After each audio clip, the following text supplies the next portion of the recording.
Yes, dans cette vidéo, je vais te parler des ordres différés, d'accord? Les ordres différés, j'ai déjà fait une vidéo dessus. On va voir les quatre types d'ordres différés. Ça va être une vidéo rapide, ok? Quand tu es débutant, tu commences à trader, tu commences à être rentable, tu les utilises pas tellement, mais à un certain niveau de maîtrise, quand tu gères bien le graphique, franchement, tu as ton setup, tu as ton plan, tu as ta façon de trader, bah, les ordres différés, ça devient un truc que tu vas utiliser quotidiennement. Parce que tu as des zones de trade et tu souhaites vendre à ce niveau, pas à ce niveau-là, tu es assez patient, enfin, tu connais un peu le graphique, donc tu sais que tu vas attendre certaines choses qui vont se passer par anticipation sur le graphe. Et vu que tu as l'expérience, bah, tu sais qu'il y a beaucoup de chances qu'elles vont se passer. Et du coup, tu places des ordres à l'avance. Comme ça, quand le marché va se diriger dans ces zones, bah, ça va déclencher tes ordres. Ok. Donc un ordre différé, c'est quoi? C'est un ordre que tu vas placer en différé. Le marché, il est là. J'ai envie de vendre ici, mais vu que le marché n'est pas encore arrivé ici, si j'appuie sur Sell maintenant, eh bah, ça va me vendre ici. Mais j'ai envie de vendre là. Mais pour arriver là, il faut que le marché vienne jusqu'ici et ensuite ici, j'appuie sur le bouton Sell. Et là, c'est là que les ordres différés entrent en jeu. Donc là, tu peux placer un ordre différé en Sell qui fait que quand le marché va se diriger ici, vu que tu avais prévu de Sell ici et que tu as placé un ordre différé en Sell, et bah, dès que le marché touche l'ordre différé, ça le déclenche et boum, ça active un ordre de Sell. C'est ça un ordre différé. C'est la même chose en achat. Le marché, il est là. Hop, j'ai envie ici de vendre. Je place un ordre différé en buy. Et quand le marché arrive dans cette zone, ça déclenche mon ordre d'achat. Et ensuite, boum. Si ça remonte, je fais des profits. Et ça le déclenche automatiquement. Donc, je peux placer un ordre différé, fermer tous mes écrans, aller à mes occupations et boum, voir que ça a activé mon ordre et hop là. Je check mon MT4, je vois si le marché vraiment il est allé dans ma zone et bim, s'il est allé dans ma zone, tu verras que ouais, l'ordre s'est bel et bien déclenché. Donc voilà. Après, c'est bien d'avoir des alertes. Tu peux avoir même des alertes pour tu peux paramétrer des alertes pour, en gros, des genres de sonneries, des sortes d'alarmes pour te dire que ah, le marché il est arrivé ici, c'est possible d'en programmer, d'accord? Et dès que le marché arrive dans cette zone, bah ah, tu as une notification, soit tu as mis un réveil, soit tu as mis un truc, enfin voilà. Tu vois, ça t'envoie une notif pour te dire que ouais, le marché il s'est dirigé ici. Tu peux en paramétrer. Mais on va se focus sur les ordres différés. Il y en a quatre. Tu as le buy limit, le buy stop, vice-versa avec le sell. Tu as le sell limit et le sell stop. Donc c'est un peu inversé. Par exemple, le buy limit qui va se rapprocher du sell stop et le buy stop qui va se rapprocher du sell limit. Mais tu vas comprendre pourquoi je te dis ça. Donc, on va commencer avec le buy limit. Le buy limit, c'est quoi? Le marché, c'est décider d'acheter quand le marché, bah voilà, il va se diriger vers une zone un peu plus basse. Bam, il arrive ici, et là, j'ai mis un buy limit, boum, le marché repart.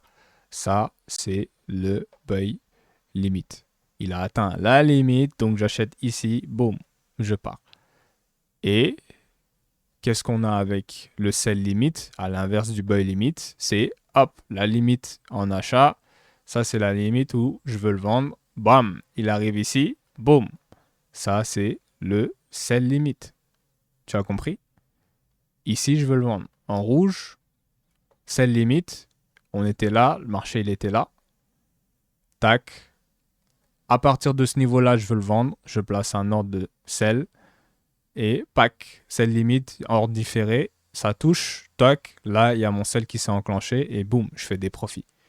Le buy limit, comme je te l'ai dit, le marché dégringole. Je vais changer de couleur. J'ai envie de l'acheter là. Le marché arrive là. Bam. Ordre déclenché. Là, on a un buy limit.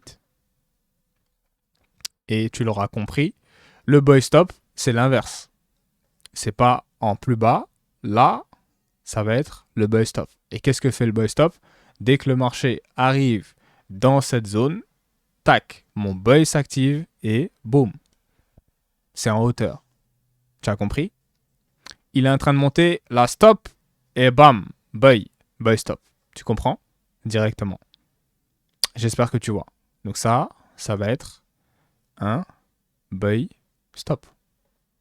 Bon, je vais prendre le crayon, vu que je l'ai écrit comme ça. tac, buy, stop. T'as compris? Le marché, quand il descend, il va se diriger dans une zone de vente, à la baisse, que j'ai envie d'acheter à l'avance. Quand il arrive ici, j'ai envie d'acheter. Ça va être un buy limit. Ça, c'est la limite où je veux l'acheter. Et le buy stop, le marché décolle. Ah, j'ai envie de l'acheter plus haut pour continuer un mouvement. Ah, il arrive ici. Stop, on l'achète. Tac, et bim. Avant de décoller, tu mets mon buy stop et on part. Ça, c'est le buy stop. Donc, le sell limit, tu as compris ce que c'était. Le sell limit, il est là. Je le place là. Sell limit. Si tu connais le sell limit, dès qu'il va toucher, on va repartir. C'est ce que j'envisage avec un sell limit. Donc, le sell stop, qu'est-ce qu'il va être, à ton avis? Dès que le marché descend, j'ai envie de le... Bon, on va enlever les buy limits. Je les ai laissés pour que ça rentre bien. Ici, j'ai envie de vendre et de continuer de vendre. Donc, quand le marché arrive, boum, sell stop et j'envisage qu'il continue à la baisse. Donc, ça, c'est le sell stop. Il descend, stop. Ici, je veux que tu me continues la baisse. Sell, stop, boum. Tu comprends? Il vient dans mon sens. Le stop, pour le buy comme le sell, il vient dans mon sens et je veux que tu t'arrêtes et que tu me places un ordre. C'est tout ce que tu dois comprendre pour bien les retenir. Ok? Donc voilà. Et le limite, c'est voici la limite. Donc maintenant, on repart dans l'autre sens. C'est tout ce que tu dois comprendre. Sell limite, donc il arrive en hauteur. On repart maintenant dans l'autre sens. Buy limite, c'est quoi? Il arrive en descendant. Donc maintenant, on repart dans l'autre sens en achat. Et je vais mettre comme ça pour que tu vois bien. Ça, c'est le buy limit. Et ça, c'est le sell limit. Et le buy stop, c'est quoi? C'est tac, tac. Je pense que tu vois ce que je veux dire. Et le buy stop, c'est quoi?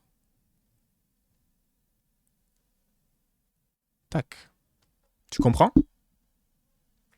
Voilà, je coupe. C'était un cours sur les ordres différés dans leur intégralité avec les 4 ordres qui existent.